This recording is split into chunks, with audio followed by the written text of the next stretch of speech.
Low, tense ambient music fades in. The camera drifts over an overgrown suburban street, cracked sidewalks, empty driveways, and houses standing silent, windows dark.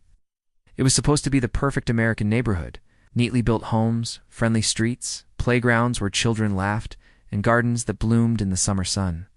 But beneath the soil, something deadly was waiting.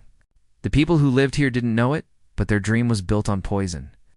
This is the story of the town that was built on toxic waste, and how it was lost forever.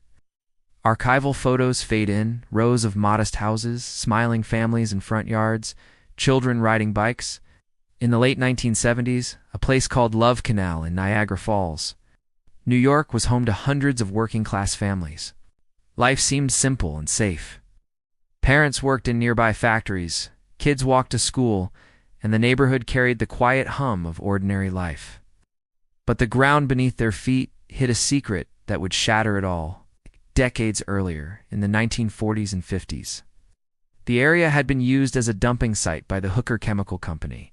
More than 21,000 tons of toxic chemical waste, including highly dangerous carcinogens, were buried in steel drums and covered with soil. Over time, the land was sold, and houses and a school were built directly on top of it. No warning was given to the people moving in. No one told them their new home sat on a chemical graveyard.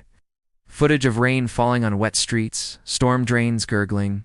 For years, the danger stayed hidden, till the ground began to leak. Strange, foul-smelling substances bubbled up through backyards after heavy rain. Puddles in the streets shimmered with a rainbow sheen. Children came home with chemical burns on their skin after playing outside. Pets fell sick. And then the illnesses began. Reports surfaced of alarming rates of miscarriages, birth defects, and cancers among residents. Mothers compared stories and realized that what they thought were personal tragedies were part of something much larger and far more terrifying. The neighborhood wasn't just unlucky, it was poisoned. The screen shows black and white news footage of anxious residents, mothers holding children, reporters crowding in front of houses. One resident, Lois Gibbs, a young mother living just blocks from the worst contamination, refused to stay silent. Ow. She organized her neighbors, gathered medical records, and pushed relentlessly for answers. Her voice became the rallying cry of the community. They told us our homes were safe, but our homes are killing us. By 1978, the truth could no longer be denied. State and federal investigations confirmed that the buried chemical waste had seeped into the soil, the groundwater, and even the air. The neighborhood was declared a state of emergency. The government began evacuating families, buying up their homes, and sealing off the area. Entire streets were emptied. Schools closed forever. The laughter of children was replaced by the sound of demolition crews, footage of chain-link fences and warning signs reading hazardous area. Keep out. In the years that followed, Love Canal became a symbol, not just of environmental disaster, but of how isolated communities can be sacrificed when profits come before people. The evacuation was one of the largest in American history. Hundreds of families lost their homes, their health, and in some cases, their loved ones. The story also led to a national reckoning. The outrage over Love Canal helped create the U.S. Superfund program, federal effort to clean up toxic waste sites across the country. It proved that ordinary citizens could take on powerful corporations and win, but at a price no one should have to pay. Slow drones shot over the modern site, grass growing wild, streets vanishing into weeds. Today, the Love Canal neighborhood is mostly gone. Some houses were demolished. Others stand empty, rotting away. Nature is reclaiming the land, but the shadow of what happened here still lingers.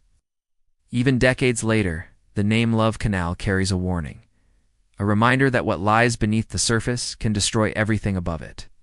They told us our homes were safe, but our homes are killing us.